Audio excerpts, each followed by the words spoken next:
আছে এর সামনে আমরা অভিযান পরিচালনা করেছি।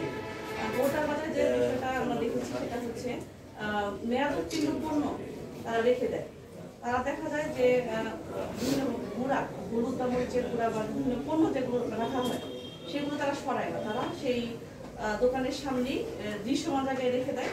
এতে করে যদি কেউ সেবা প্রার্থী আসে তাহলে কিন্তু সে মানে ওইখান থেকে যদি দিয়ে দেয়, অনেক সময় দেখা যায় যে চেক করার সুযোগ হয় না, মেয়াদ চলে গেলেও কিন্তু চেক করার সুযোগটা হয় না।